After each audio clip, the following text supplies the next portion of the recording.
This one's all about the old man up there in the sky. If he's still listening. I should imagine he is. Say, put the kettle on, we'll be up there in a minute. This one is dedicated to the great misunderstood. My God. My God.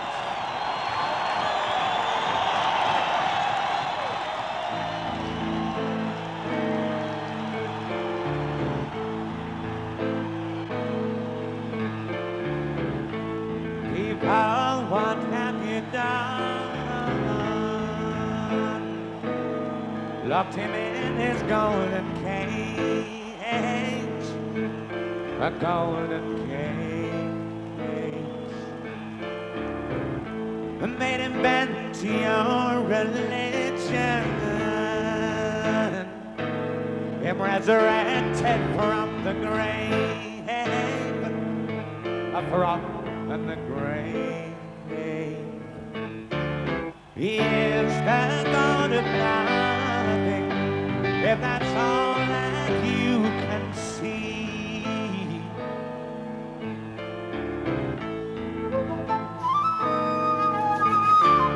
You are the God of everything. He's inside you and me.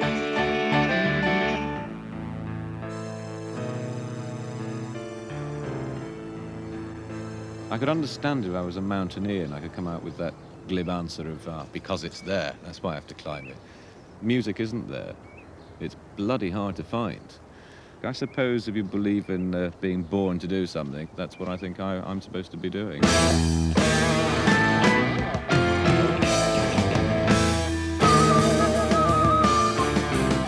Be up from your social graces.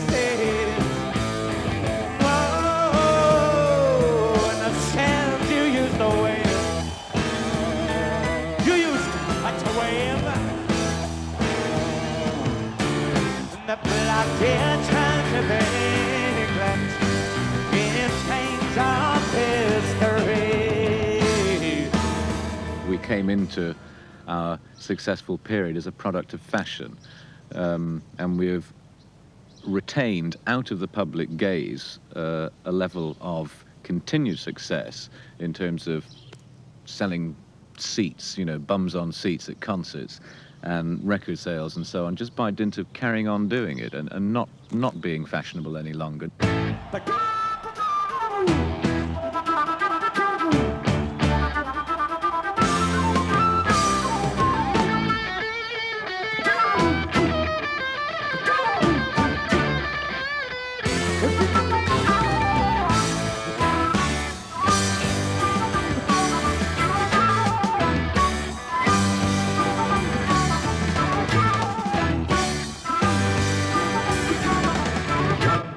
Two, three. Hello, 1, 2, 3. Hello, testing, Christopher.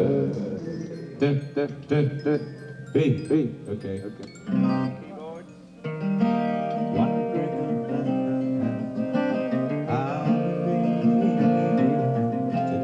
Ian Anderson, as a music writer, as a person, is very articulate, very precise, and he places huge demands on himself, and he expects other people to do the same. I remember one year we did about 200 flights in 1 year. I enjoyed it for the first week, and then I must say I begin to miss home and start counting the days after the second week. But, you know, I just feel very fortunate that I can earn a living doing what I like doing. And it means going away a lot, so that's it. Hi, Dad. Jethro Tull! So much is going for you when you go out and do a show. And especially in America, the kids are so much behind you. Hey, very good. It's horrible to be blasé, but it's nice being nervous, and I'd like to be nervous a lot more. So I've done it so many times that it has become normal. My mother was a piano teacher. My parents were very keen that I should play the piano, for which I'll obviously be eternally grateful, and also wonder what I would have done if they hadn't have been so keen.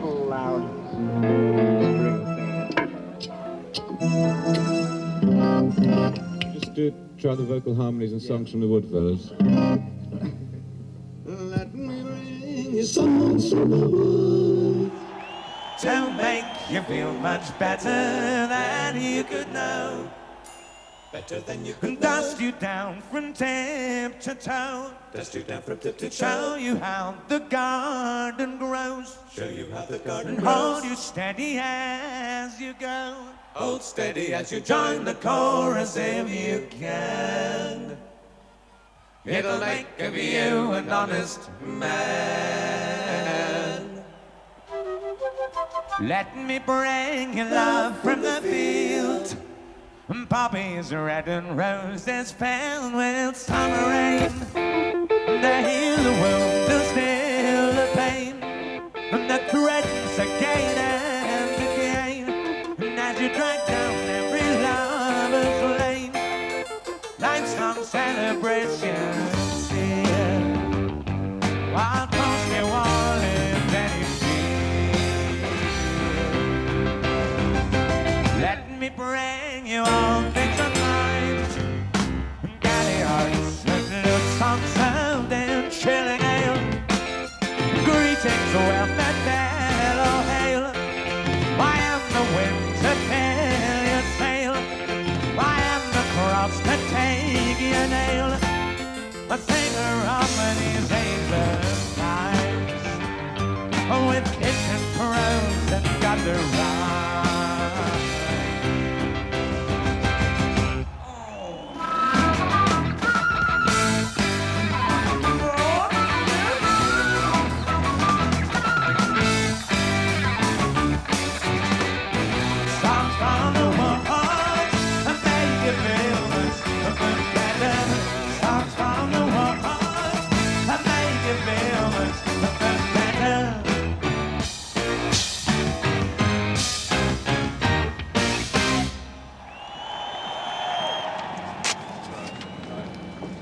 We in fact struggled for 3 years without making any money at all, and about 4 years without making any money from records. I see first class all the way down the lane. We had a huge debt to repay in purely financial terms to managements and agencies and record companies who financed us through the embryonic period. And now we're 10 years into our musical activity, and we're all comfortably well off, you know, which is nice. But rather than just sit back and do the profitable tours, the profitable concerts, the Madison Square Gardens and the big Los Angeles gigs, you know, we enjoy going to these weird little country towns, not because we need to for money, but simply because if you're going to play music to people at all, you mustn't discriminate. You've got to go where they are, where the roots of those people are. And in America, a lot of the roots still remain in the Midwest and the little places. KGON welcomes Jethro Tull. Here's the revised date for Jethro Tull. I really forgot after 2 weeks, but then I found out we hadn't done 2 weeks. So we've done 8 or 9 gigs, 18 to go, thereabouts. But after the first week, you may as well stay a year after that, because you're into it and that's it. Jethro Tull.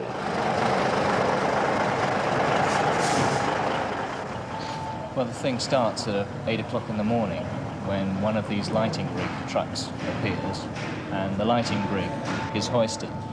That takes about 2.5 hours, by which time the sound system and the rest of the gear will arrive, and that's installed on the stage. A little while after that, the London road crew arrive, plug everything in. By the time it's mid-afternoon, the band arrives, does a sound check, and we're ready to go. All our papers and shit are together, but they held our trucks up at the border again as usual. Rock and roll, they seem to be a favorite target. We got a job to do. They're supposed to be here at 8 o'clock in the morning. It's now going to be a 2 o'clock arrival. It's going to put everything behind today about 3, 4, 5, 6, 7, 8 hours. Who knows when they get here. All the sting's taken out of it. We travel first class wherever we can. We take a tea lady with us, Nina, who does excellent food for us at the gig. Robert Kelly, the tour manager, makes everything as plain sailing as possible. On our days off, we usually find the latest movie that's on in the town, or we try and Indian restaurants take preference over everything else. Ian's first job when he gets in is to take the yellow pages and look down for Taj Mahal, and we usually find one. We know where all the Indian restaurants are in the whole of the United States of America. All trucks used to do this show tonight are on this side of the Canadian border. The last truck will be arriving here realistically at 6 o'clock tonight. We check the luggage at the other end. You go straight down to the gate, which is B2. Well, that's right here. You should be there by 1:15 so we can try and get pre-boarding because it's all economy.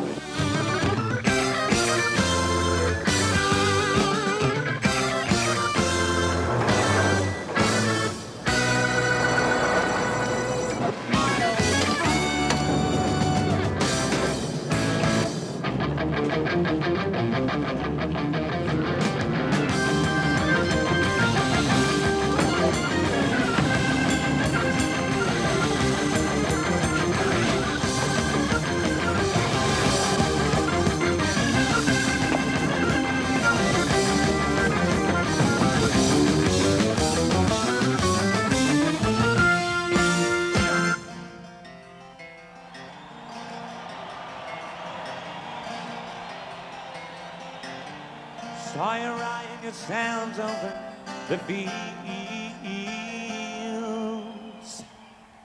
and you made all your animals deals,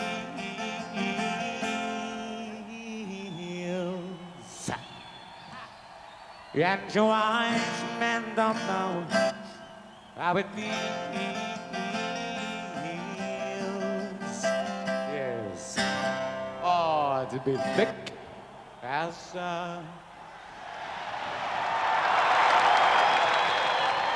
The group, as a group on stage, look and play like a group, and the fact that Ian's songs are so personal. He sings in an English accent or near Scots accent or whatever Ian sings in, but he certainly doesn't sing in mid-Atlantic as so many pop groups do, and that really is why the group has had the life it's had.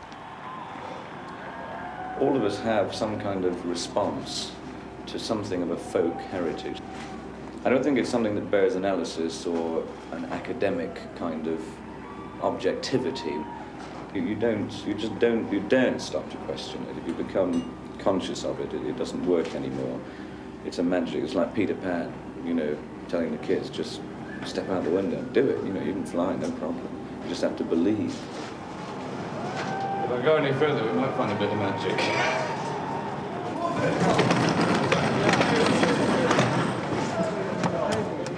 Basically, all the gear is transported in 4 trucks. 2 of those contain duplicate lighting rigs, which leapfrog and do alternate shows. This is because the lighting rig is the first thing to go up in the morning and is the last thing to come down very late at night when the show's over and the band have all gone home. And as successive nights, there can be anything up to 500 miles between the 2 towns. It's literally physically impossible for this equipment, which may not be loaded until 2 or 3 in the morning sometimes, to make it to the next town for the 8 o'clock load-in. The other 2 trucks carry the sound system and the stage gear.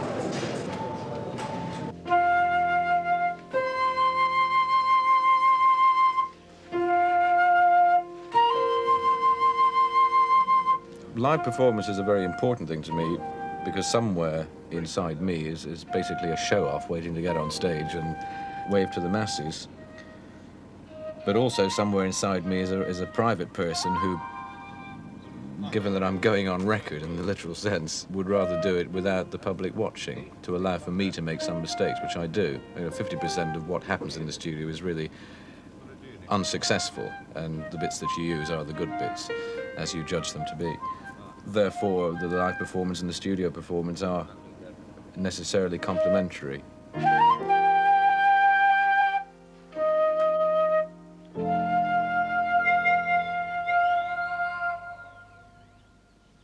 Darlings, are you ready for the long winter's fall? Sat the lady in the parlor, sat the butler in the hall. Very often when we come into the studio to begin an album, there'll be some sort of theme lurking in the back of my head. This song deals with the idea that we are entering a new period equivalent to the Dark Ages of medieval history. Is there time for another? Cried the drunkard in his sleep. Not likely, said the little child. What's done the Lord can keep. The fact that we have got to a point where through industrial and commercial overkill, we don't have any longer a solvent sort of situation. We're totally dependent on rapidly drying out resources. And the gloom in the valley grows brighter as the town lends its light most royally, and the houses all burn down. Dark ages, shaking the dead.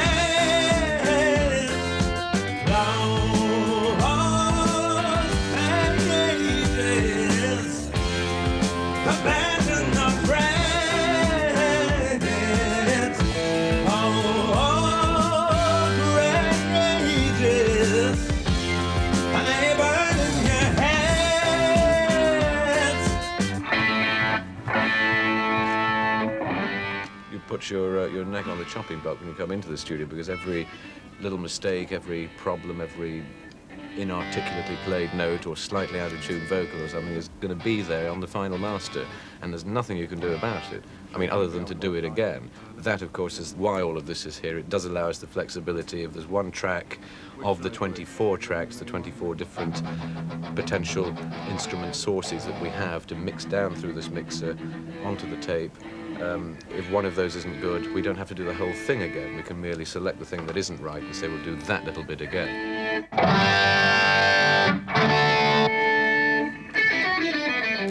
So should we have a go then? Put one down. 18. Okay. 3, 4, 1, 2.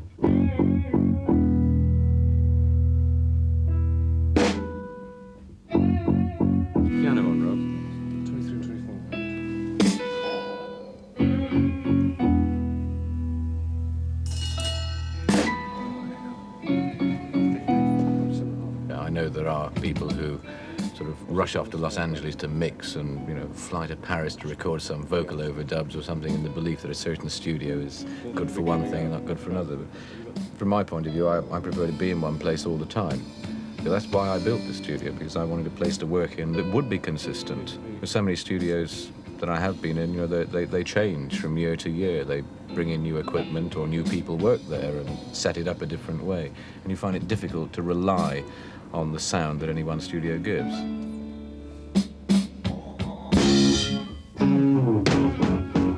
Sometimes Ian will just have the very basic skeleton of the thing, the melody line and chord sequences, and the rest of it is sort of thrashed out during a rehearsal. Don't seem to have any monitor echo, why's that?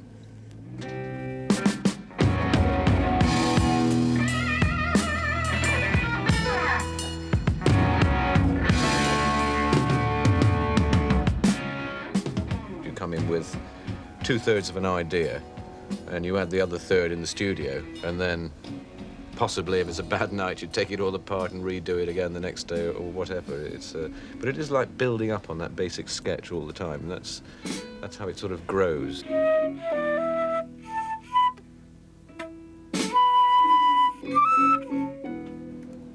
With the first few songs that we record, something starts to emerge, some common unity between them, which may be musical and or lyrical. And that's the thing that you then capitalize on when it comes to the latter part of the album.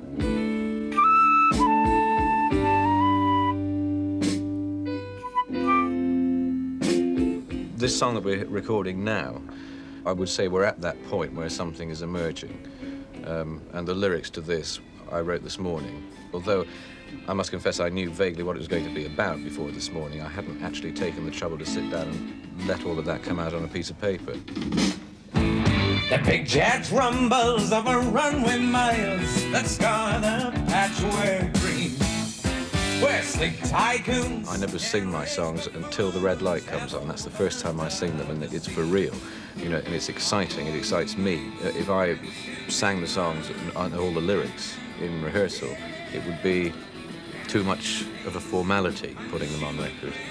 When I open my mouth to sing, even I don't know really what's going to happen. Dark ages, a shame in the dead, and close pages, but better not read. Cold rages, they burn in your head.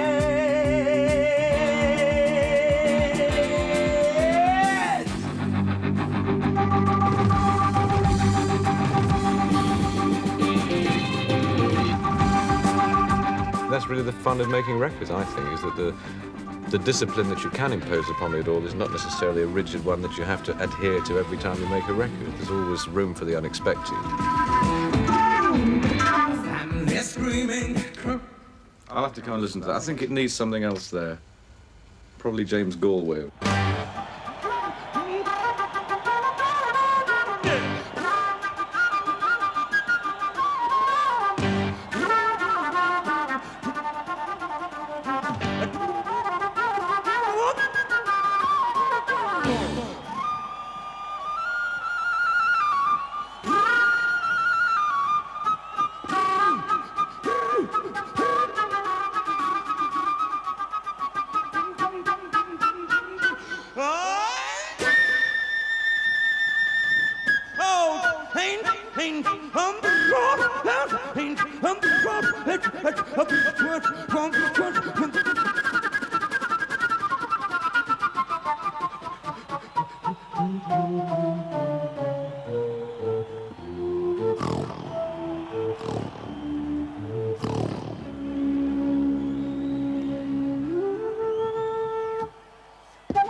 Up until the time when that aeroplane takes off from Heathrow, a couple of days before, it is a mad rush getting your gear together, and eventually you pack your suitcase in 10 minutes.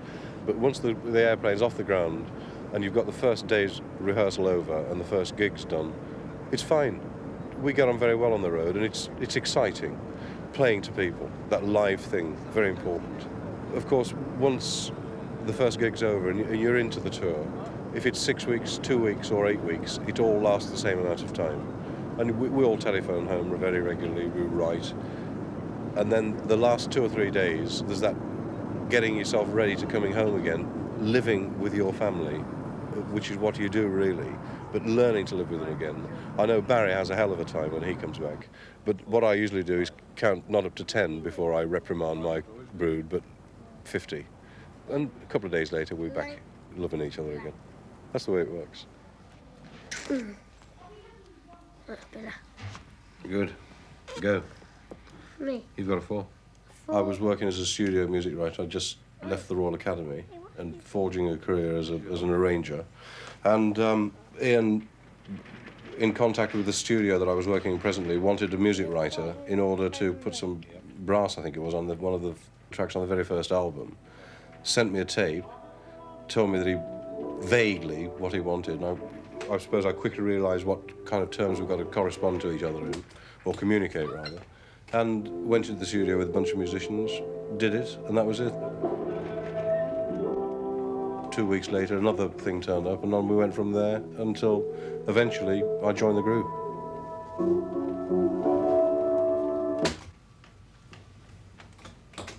Ian writes lyrics that no one else writes. That's why Jethro Tull is successful, because the group, as it is and as it always has been in pursuit of a musical style all of its own, and particularly the lyrics.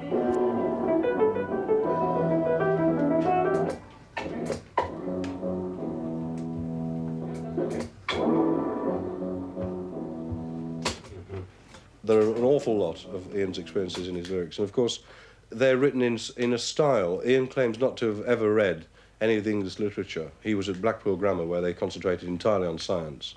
I doubt that. He's an avid reader. Every aeroplane we're on, he's always reading. He always reads before he goes to bed, I think. And I think he's probably sneaked in a few of the classics. I don't think he's done any harder yet, but he's certainly got a few under his sleeve, up his sleeve. But the lyrics are entirely personal. There's no message in them. They're just personal statements, reflections of what Ian Anderson sees about him. That's all they are. I'm always writing songs that lag behind the point I'm at in my life. Things like Songs from the Wood or Heavy Horses, which appear to tie in with my circumstances now, don't at all. I mean, they weren't written about now. They were written about a period before I lived in the country. They were written about a time, perhaps 5 years ago, when I decided I couldn't stand living in the middle of London in a nasty flat and wanted to move out to get a breath of fresh air. And they represent that period rather than the here and now. This next song is not about a wee beastie, but about a big beastie. It's all about those leviathans of the fields of merry England. It's dedicated to the heavy horses.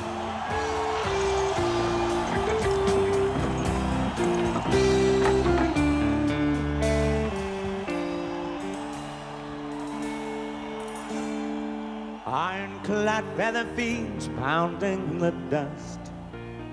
An October's day towards evening. Sweat in boss veins standing proud to the plough. Salt on a deep chest, seasoning.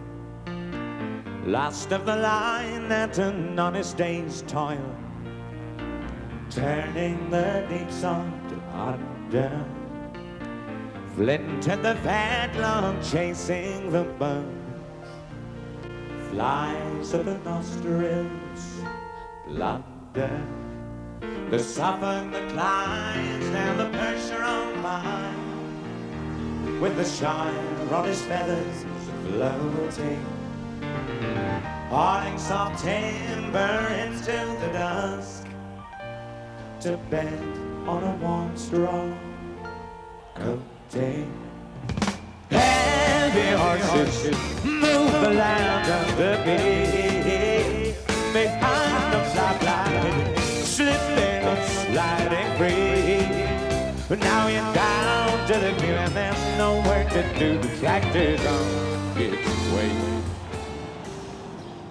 I suppose in terms of, say, the next 5 or 10 years, or however long I'm lucky enough to be able to continue making music professionally, are really a time of that continuing requirement for making music within the framework of the other things that I'm involved in. Having a family and homes, other activities, which at present take up only a very little amount of my time because it's a sort of hobby, things I do in my spare time or administrate from hotel rooms while I'm on the road touring and that sort of thing. Come on, fellas. Time to take the air.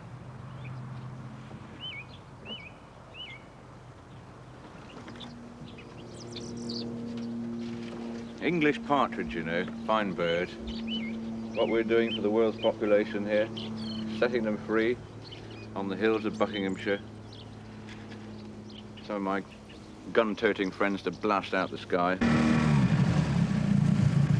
How are the fouling tests in terms of... Well, It's just seaweed where there's no mussels or anything. I know, but they've been there since last autumn anyway. Yeah. This particular area has a tremendous history of abuse, both in terms of the land and the people on it. The dreadfulness of the Highland clearances, and as a result of which people like me, i.e. landlords or lairds in Scotland, got a very bad name for abuse of the social units that existed here in the crofting townships.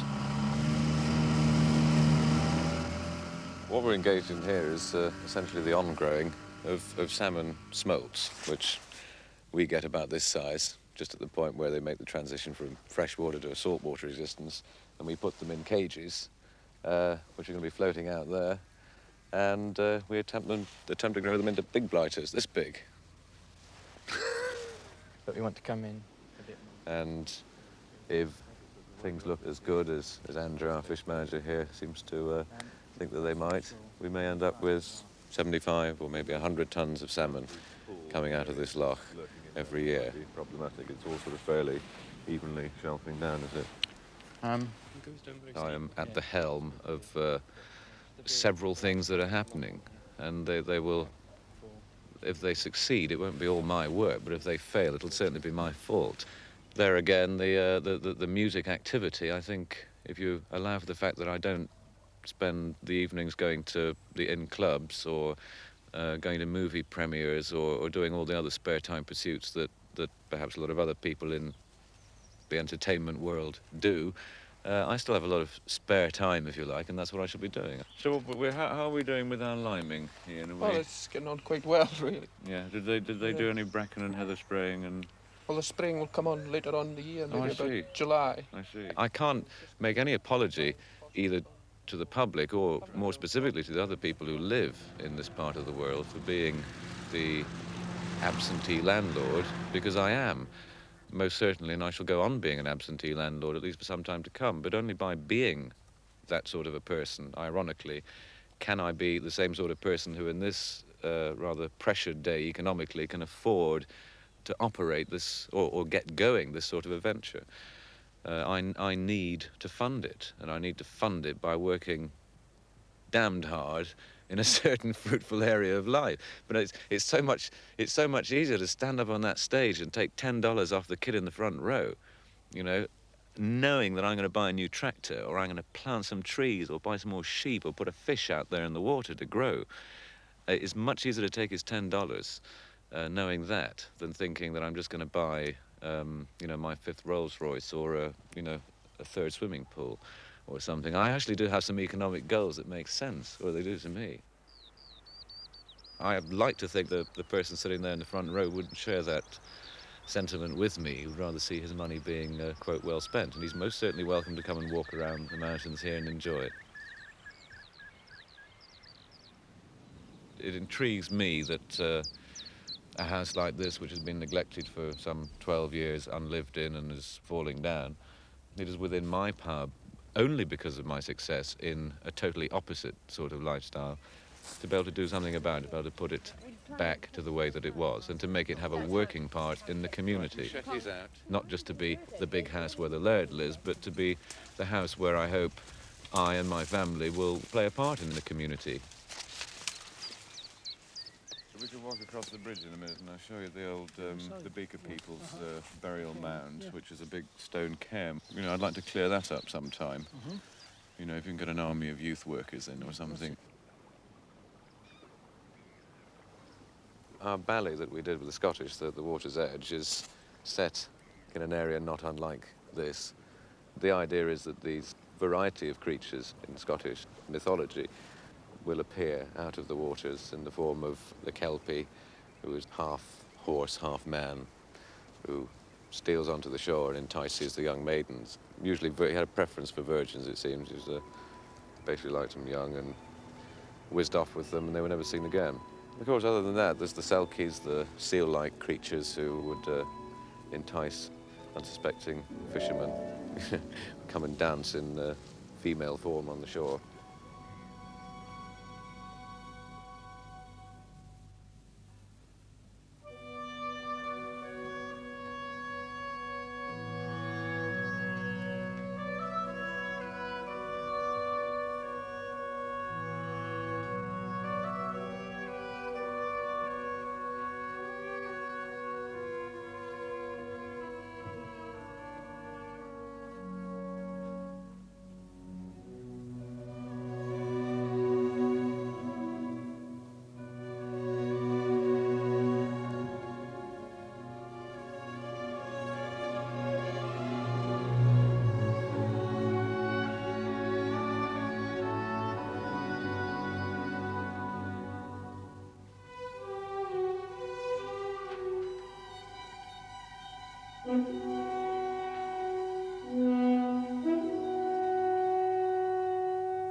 Every rabbit's dream come true. Art Garfunkel, Bright Eyes, is still at #1. Bank Holiday special tomorrow. If you like the #19 record this week, have a listen to ABBA between 11 o'clock and 12 o'clock. Tomorrow morning, it's exclusive to Radio 1. Bernie Andrews produced this program. Thank you for listening. And stay tuned. After the news, it's Ian Anderson. Right. Radio 1 News. The time now 7 o'clock, and this is David Bellon at the news I had a desk. very interesting tax meeting. Very interesting in as much as I'm not now on the way to Switzerland. Mrs. Thatcher spent the day at Downing Street deciding on the rest of her government appointments, ministers outside the cabinet. Those announced so far. I mean, as long as it flows quite nicely. It's a two-hour show. Do we have it's time? 1 hour 58, actually. I see. It's in hearing. What about ins and outs? I mean, is there a music... And that's the news at 2 minutes past 7. Tune, whatever you call it. Radio 1 Stereo. Hello, this is Ian Anderson of Jethro Tull here. You're going to be listening to me for the next 2 hours with some of my favourite records. You've heard the top 40, here's the lost 40. First, Jimi Hendrix and All Along the Watchtower. The significance of the Jethro Tull name is only that it was thought of not by me or any of the group, but one of the bookers in the agency whose sad job it was to invent new names for us in order that he could get us some work. So we were just stuck with that one. Had it been a week earlier or a week later that we got our first break, as it were, we would have been called something different. And it's pure coincidence, only a recently recognised one in my case, in fact, that the original Jethro Tull, being a farming or agricultural innovator of sorts, I'm doing the same sort of thing now in a modest way, doing things in farming which are a little bit different. We try very hard. Each one of us try very hard. We never think, oh, well, we've made it. We're doing really well. They're going to like whatever we do. Every song we do, every tour we do is like starting again. 'Tis for me, anyway. There's an awful lot of luck becoming successful initially, but there's an awful lot of hard work keeping there. There are very obvious rewards, you know. I mean, look where I live and stuff like that. But it's hard to keep it all together. All the touring becomes hell after a while. You know, it's nice to live in a village and go to the local pub and play darts when you have a day off, but they're few and far between. In fact, this is the first day off for about 3 weeks now, because we've been working on the album. We've been working at it for about 3 months now, and you perhaps get 1 day off in 2 weeks, and you get home at 4 or 5 o'clock in the morning, you know. So in a way, being at home, I still don't see much of my wife and children. This morning I was talking to the lady who lives next door, who I call Auntie Joyce, who's very much like, you ever read Travels with My Aunt by Graham Greene? Well, she's a bit like that, you see. And she said to me, you know, the trouble with you is you don't know whether you're having a shit shave or a haircut.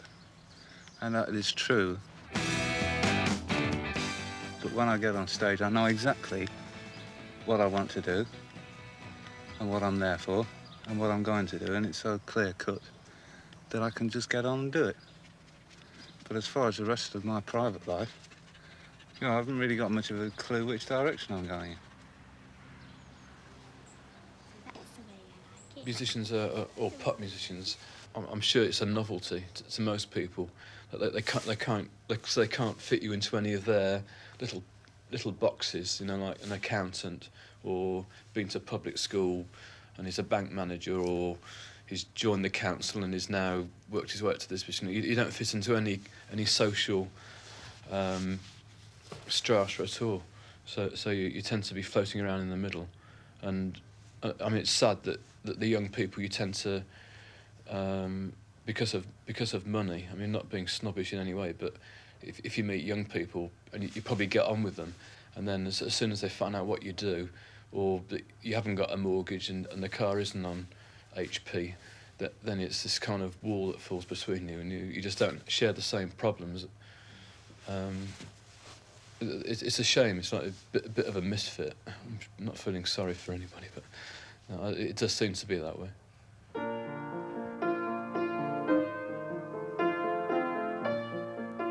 I'd certainly rather be in Jethro Tull, attempting to do what we do, whether people like it or not, than in some rock and roll band that turned out lyrics with "I love you, baby," or whoever wrote that, and substantially nothing more than that. But there's a great striving with our band to get music that Jethro Tull plays accepted as music of a pretty high standard, because that's what we try to achieve.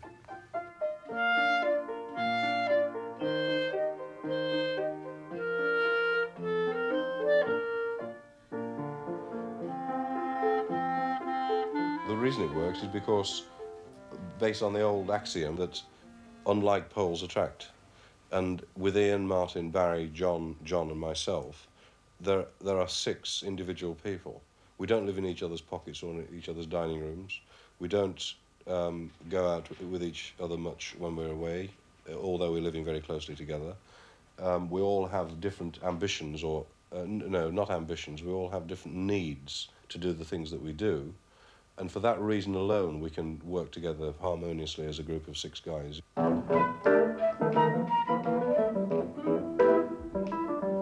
I can see the group carrying on for several more years, providing that Ian wants to do it, wants to go out there in front, stand on one leg occasionally and blow the flute and sing and write the songs.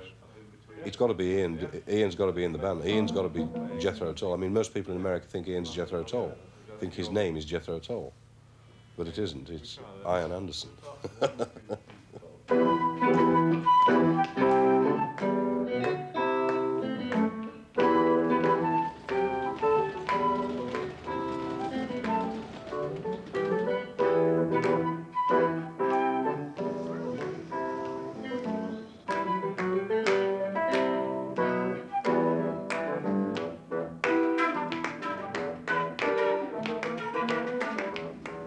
answer is in there. I unlock the case every night and I don't find the answer even when I put my clothes on, but that's where the answer is. It's something to do with being a gyppo, you know, a troubadour, a traveling musician. There's that peculiar romanticism about traveling around and hawking your wares, which is what we do to a bunch of people, different people in different places. And that magic is very difficult to capture. It's very difficult to talk about. It's difficult to verbalize. And that's what I'm here looking for every time I unlock the case and put on the gear and go out there. There's a compulsion, ultimately, to A, show off, B, be an artist, C, to get rich quick, or preserve your riches if you've already got rich quick. I don't know, it's many, many different things. Don't shoot if you see the whites of their...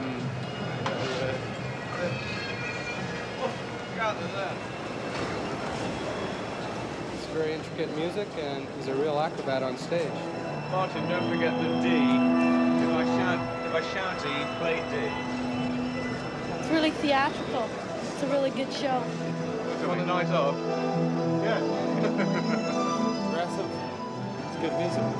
And he's a good showman. A really good stage show.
You hear my voices calling to be mine again, live the rest of your life in a day.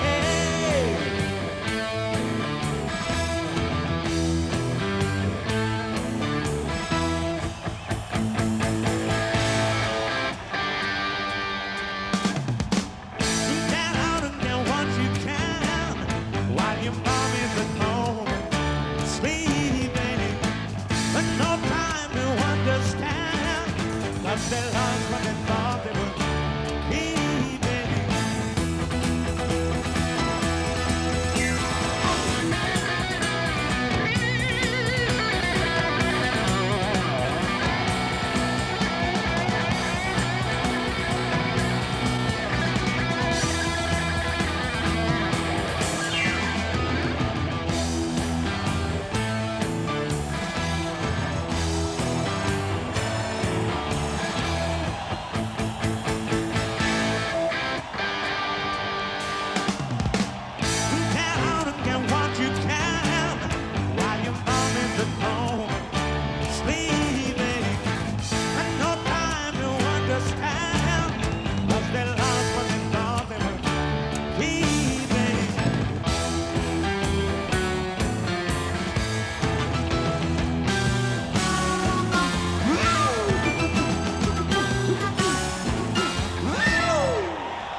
Here's a rather longish number that we haven't recorded yet. In fact, can't even play it yet. This one is all about the terrible doom to come, and it's called Dark Ages.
Darlings, are you ready for the long winter's fall? Said the lady in the parlor, said the butler in the hall.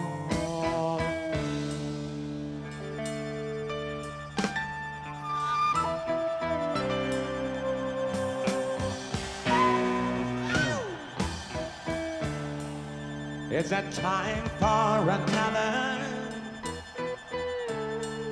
Cried the drunkard in his sleep. Not likely, said the little child. What's done the Lord can keep.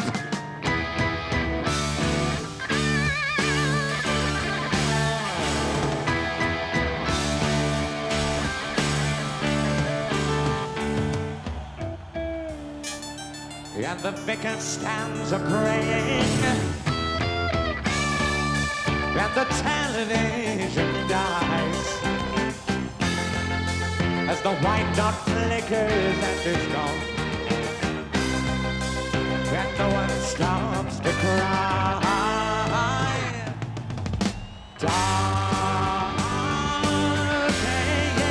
ages shaking the day.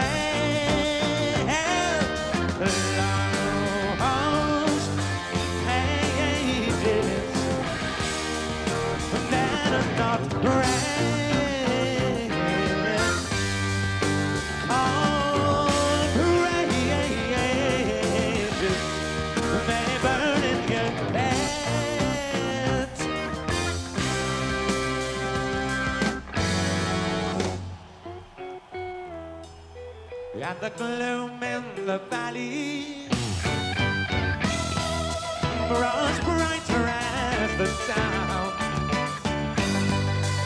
Let your light most royally, and the houses all burn down. Dark ages shaking the day.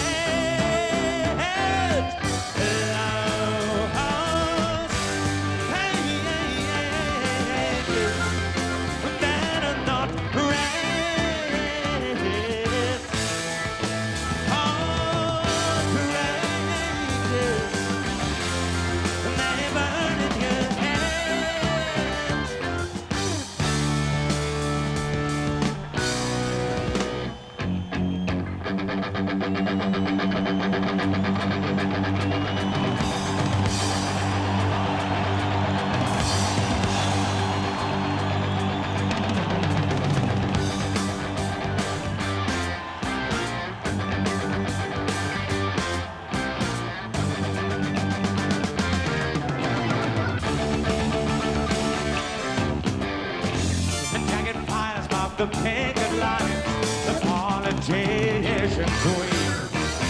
We live out down corridors of fluorescence of green. But come and see bureaucracy and make it smile. But less than you get sorted through a senses make-believe.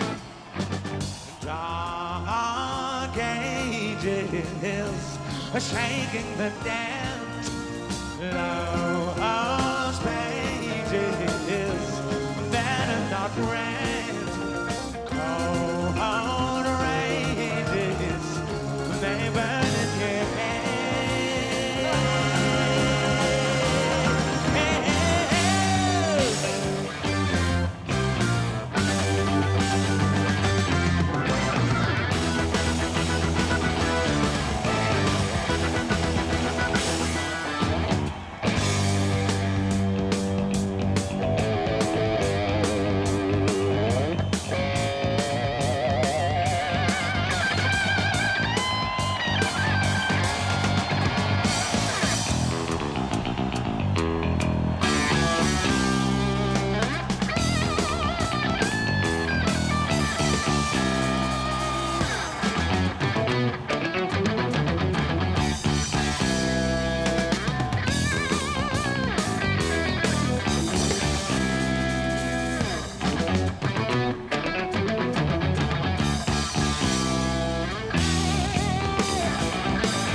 through in corner shops where keepers can the country's lifeblood blue and take their pick and try the trick with those ambitious sail. And the victor shouts that the lights go out and no one really cares. Dark ages, the shaking the dead, close pages that are not read. Go on raging, they burn in your head.